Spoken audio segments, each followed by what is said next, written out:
Hello everyone, my self Vishnu Naman, assistant professor law. मैं आप लोगों का अपने यूट्यूब चैनल लीगल फेवल पर स्वागत करता हूं। जैसा कि आप लोग जानते हैं, आज ऑनरेबल सुप्रीम कोर्ट ने हमारे एक जजमेंट दिया है जिसका केस का साइटेशन है ऑल इंडिया जजेज association versus union of India. इस केस में अब 3 इयर्स का जो मिनिमम प्रैक्टिस था इसको अब मैंडेटरी कर दिया है। मतलब फॉर अप्लाइंग सिविल जज junior division you will have to fulfil a minimum essential qualification that is 3 year minimum practice. 3 साल की प्रैक्टिस आपको सिविल जज जूनियर डिवीजन बनने के लिए जरूरी है। अब इसमें कुछ इंपॉर्टेंट की पॉइंट्स हैं, उसको डिस्कस कर लेते हैं। तो पहला कि जो हमारा 3 साल का प्रैक्टिस होगा ये कब से काउंट होगा? तो ये हमारा तब से काउंट होगा जब जिस डेट से हमारा प्रोविजनल रजिस्ट्रेशन हुआ है इन स्टेट बार। जिस दिन से हमारा स्टेट बार में रजिस्ट्रेशन हुआ है उस दिन से प्रैक्टिस डेट काउंट किया जाएगा। दूसरी चीज कि ये हमारा प्रैक्टिस काउंट हो रहा है या हमने 3 साल का प्रैक्टिस किया है, इसका सर्टिफिकेशन हमको चाहिए होगा। तो दैट सर्टिफिकेशन किससे हम लेंगे? तो हमारे डिस्ट्रिक्ट कोर्ट के जहाँ पे हम प्रैक्टिस कर रहे हैं वहाँ के एक एडवोकेट जिनकी मिनिमम 10 साल की प्रैक्टिस होगी और उनके द्वारा एक जिस डिस्ट्रिक्ट कोर्ट में वो प्रैक्टिस करते हैं वहाँ के एक जो प्रिंसिपल डिस्ट्रिक्ट जज होंगे, इन दोनों लोगों के द्वारा एक सर्टिफिकेट इश्यू किया जाएगा जो हमको शो करना होगा at the time of applying for the civil जज जूनियर डिवीजन। इसके बाद तीसरा कहा कि सपोज करिए कि आपने अप्लाई करना है और आपने प्रैक्टिस का रूल जो सर्टिफिकेशन लेना है, मान लीजिए आपने हाई कोर्ट के एडवोकेट से लिया कि जिनकी प्रैक्टिस हाई कोर्ट या सुप्रीम कोर्ट में है। तो ऐसी स्थिति में आप क्या करेंगे? तो ऐसी स्थिति में हाई कोर्ट या सुप्रीम कोर्ट के उस एडवोकेट जिनकी मिनिमम 10 साल की प्रैक्टिस है प्लस हाई कोर्ट या सुप्रीम कोर्ट के एक ऐसे ऑफिसर जो इस पर्टिकुलर रेफरेंस के लिए अपॉइंट किए जाएंगे, उनका सर्टिफिकेशन, मतलब इन दोनों लोगों का सर्टिफिकेशन चाहिए होगा for appointing for getting a certificate for the minimum 3 year practice ना। अब ये हो गया हमारा सर्टिफिकेशन। अब हमको सर्टिफिकेट मिल गया, अब हम अप्लाई कर लेंगे, ठीक है। और तीसरी एक चीज इसमें पर्टिकुलरली है कि सपोज करिए कि आपने अप्लाई कर लिया, जैसे मान लीजिए कि कुछ एक होता है, पद होता है जिसका नाम होता है लॉ क्लर्क। लॉ क्लर्क आप लोगों ने सुना होगा, स्पेशली कि हाई कोर्ट के द्वारा अपॉइंट किए जाते हैं ये लोग। इंटरव्यू बेस पे इनका सिलेक्शन होता है, मतलब आपने एलएलबी के बाद आपको वैकेंसीज निकलती हैं। जैसे यूपी में अभी पिछली बार निकला था, लगभग 25,000 जो है 25,000 सैलरी मिलती है। राजस्थान में शायद 50,000 सैलरी मिलती है। कॉन्ट्रेक्चुअल जॉब होती है, आपको जजेज के को असिस्ट करना होता है। तो मान लीजिए आपने अप्लाई किया और आपका सिलेक्शन हो गया और आप एज ए लॉ क्लर्क 3 साल की जो है प्रैक्टिस किए हुए हैं, मतलब 3 साल की कॉन्ट्रेक्चुअल आपने जॉब की है। तो उस पर्टिकुलर प्रैक्टिस को भी कंसीडर किया जाएगा एडवोकेसी में ना। मतलब आप 3 साल की अगर लॉ क्लर्क की जॉब किए हैं तो भी आप एलिजिबल होंगे फॉर अप्लाइंग अ सिविल जज जूनियर डिवीजन। ये 3 शर्तें हो गई। इसके बाद सपोज करिए कि हमने अप्लाई कर लिया और अप्लाई करने के बाद सारी चीज़ें हो गई, लेकिन सपोज करिए कि आगे के रेफरेंस में हमको क्या करना होगा। जो सपोज करिए कि एक स्टूडेंट है जो अभी एलएलबी किया है और जिसका सिर्फ सपना जज बनना है, अभी अप्लाई किया, उसको था कि हमने तैयारी कर ली है, वैकेंसी आएगी, फटाक से हम अप्लाई करके सिलेक्ट हो जाएंगे। तो आपको 3 साल वेट करना पड़ेगा और 3 साल में बहुत सारी चीज़ें बदल जाती हैं। तो ऐसे सिचुएशन में क्या करना चाहिए, क्या बेस्ट होगा आपके लिए, इस पर्टिकुलर टॉपिक पे आज हम लोग डिस्कशन करने वाले हैं, ठीक है। तो सबसे पहले क्या करना होगा, you will have to analyse yourself, your talent या अपनी एबिलिटी को एनालाइज करना होगा कि क्या एक्चुअल में हमारी स्थिति है। क्या जैसे 3 तरह के स्पेशली स्टूडेंट्स होते हैं। जैसे पहले तो वो जिनको 100% क्लियरिटी है कि I will have to clear judiciary in all the circumstances, there is no if and but, कोई भी वहाँ पे एक्सेप्शन का चांस नहीं है। जुडिशरी करना है तो करना है, ये तो 100% वाले हो गए। दूसरे बच्चे ऐसे हैं जो जिनको एक नौकरी चाहिए, स्थिरता चाहिए, और अच्छी नौकरी चाहिए तो judiciary is a very good job, और अच्छी सैलरी मिलती है, अच्छी सर्विसेज मिलती हैं, और इन सारी चीज़ों के लिए वो एक्चुअल में जज बनना चाहते हैं ना। जज बनना उनका बचपन से सिर्फ इसीलिए इंटेंशन नहीं है क्योंकि वो उनका इंटरनल वॉइस की आवाज़ है ये, बल्कि वो अपनी कुछ सर्टेन प्रॉब्लम्स हैं उसको क्लियर करने के लिए, वो अच्छे से उनकी लाइफ चले इसलिए वो जज बनना चाहते हैं। तो इन ऐसे लोगों को क्लियरिटी नहीं होती एक्चुअल में जज बनने के लिए। तो मान लीजिए आप सोचते हैं कि 50% हो भी सकता है और नहीं भी हो सकता है। तीसरे ऐसे बच्चे हैं जो क्लियर जानते हैं कि मेरा जुडिशरी में नहीं होगा, या क्लियर जानते हैं कि मुझे जुडिशरी नहीं करनी। तो ऐसे लोगों का तो कोई प्रॉब्लम ही है ही नहीं कि जिनका कॉन्सेप्ट क्लियर है कि हमको जुडिशरी नहीं करनी। ऐसे लोग सीरियसली प्रैक्टिस करेंगे, अगर लगभग 2-3 साल में उनकी अच्छी अर्निंग स्टार्ट हो जाती है ना।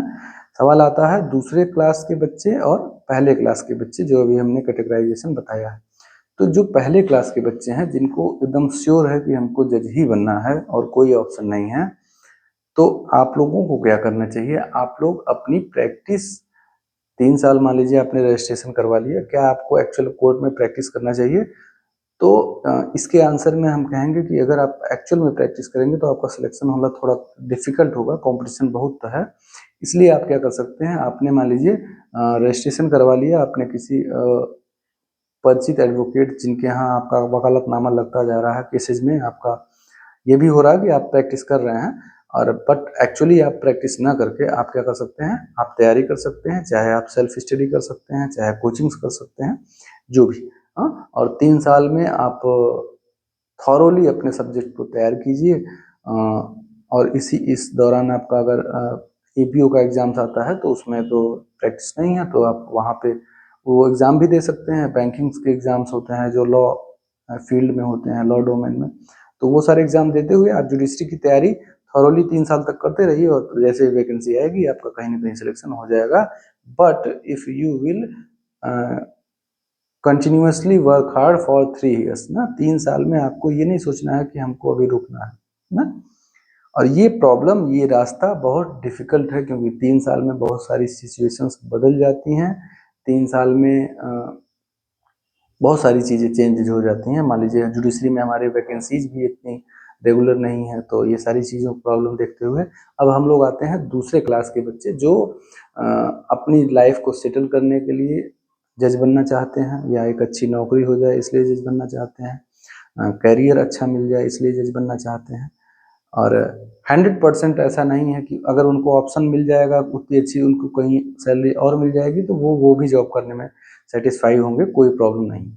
तो ऐसे बच्चों के लिए मेरी एडवाइस है, क्लियर कॉन्सेप्ट एडवाइस है कि आपको जुडिशरी के लिए 3 साल वेट कमरे में बैठ के नहीं करना है। You will not have to waste your time for 3 years continuously. ठीक है, क्यों ऐसा हम बोल रहे हैं?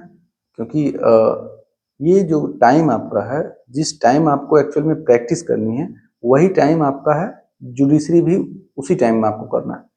सपोज कीजिए कि आपने प्रैक्टिस नहीं की इन 3 सालों में, तो अभी आप सपोज कीजिए कि आपके एज 25 ईयर्स है, और एज 3 साल आपने वेट किया, बैठ के तैयारी की, और आपकी एज 28-29 साल हो गई, और 28-29 साल होने के बाद अभी भी आपकी वैकेंसीज का कोई श्योरिटी नहीं है कि तुरंत आपके 3 साल करने के बाद वैकेंसी आई जाएगी। जुडिशरी में आप लोग देख रहे हैं यूपी में क्या ट्रेंड है, 4 साल बाद 5 साल बाद वैकेंसी आती है। तो मान लीजिए आपने 3 साल तैयारी की और 3 साल बाद 2 साल और लग गए वैकेंसी आने में, मतलब 32 ईयर्स के आप हो जाएंगे, 30+ हो जाएंगे बेसिकली। और ऐसी स्थिति में आपके लिए प्रॉब्लमेटिक होगा, आपके ऊपर इकोनॉमिकल प्रेशर आने लगेगा, तमाम सारी चीज़ें हैं। मान लीजिए आप फाइनेंशियली कितने भी स्ट्रांग हो, लेकिन एक एज के बाद आपको पेरेंट्स पे डिपेंडेंट होना अच्छा नहीं लगेगा। तो ऐसे सिचुएशन में जब आपके दिमाग में और सारे सोसाइटल प्रेशर आने लग जाएंगे तो आपका जो फोकस है पढ़ाई से वो कम होने लग जाएगा। तो ऐसे बच्चे क्या करें जो 50-50 श्योर हैं, मतलब 50-50 जिनके चांसेस हैं सिलेक्शन हो भी सकता है और नहीं हो सकता। ऐसे लोग को मेरी क्लियर कॉन्सेप्ट एडवाइस है कि आप लोग सीधे आंख बंद करके प्रैक्टिस कीजिए और प्रैक्टिस सिंसियरली कीजिए, ना साइड बाय बिजनेस जैसे होता है वैसे नहीं, सिंसियरली प्रैक्टिस। तो सिंसियरली प्रैक्टिस करने का फायदा क्या होगा कि जब आपकी 3 साल की प्रैक्टिस होगी और जिस समय आप अप्लाई करना चाह रहे होंगे जुडिशरी के लिए, जिस समय तक एक बच्चा जो वेट करता है कि भाई 3 साल बाद हम अप्लाई करेंगे, तब तक आपकी इतनी अच्छी खासी अर्निंग होने लग जाएगी कि आपको शायद ऐसा फील हो कि हमको नहीं अप्लाई करना चाहिए, क्योंकि मेरी जुडिशरी का रास्ता चूज करने का यही मोटो था कि हमको स्टेबिलिटी चाहिए था ना। अब आपको स्टेबिलिटी एडवोकेसी में ही मिल गई है, या अगर आप 3 साल के प्रैक्टिस होल्डर हैं तो आपको प्राइवेट कंपनीज में आपको सिलेक्शन हो जाएगा एज एन एडवोकेट ना। बहुत सारी अपॉर्चुनिटीज आपको मिलेंगे बैंकिंग सेक्टर्स में, सीबीआई का, एपीओ का एग्जामिनेशन, बहुत सारे एग्जाम्स होते हैं बैंकिंग सेक्टर में होता है ना, पब्लिक प्रोसिक्यूटर, ये सारी चीजें आप उस टाइम पे कर पाएंगे, आपके पास ढेर सारे अवसर होंगे और आप एक अच्छी स्थिति में होंगे ये चूज करने के लिए कि whether I will have to. और इन 3 सालों में आपको हो सकता है ऐसा भी लगे कि जुडिशरी प्रैक्टिस मेरे लिए नहीं है, मुझसे नहीं हो पाएगा एट एनी कॉस्ट। तो ऐसी स्थिति में आप जिस समय आपने एलएलबी किया था उसी समय आपने एलएलएम कर लेना है, और एलएलएम करने के बाद आप कंटिन्यूअसली अपना एकेडमिक एरिया में आ सकते हैं ना।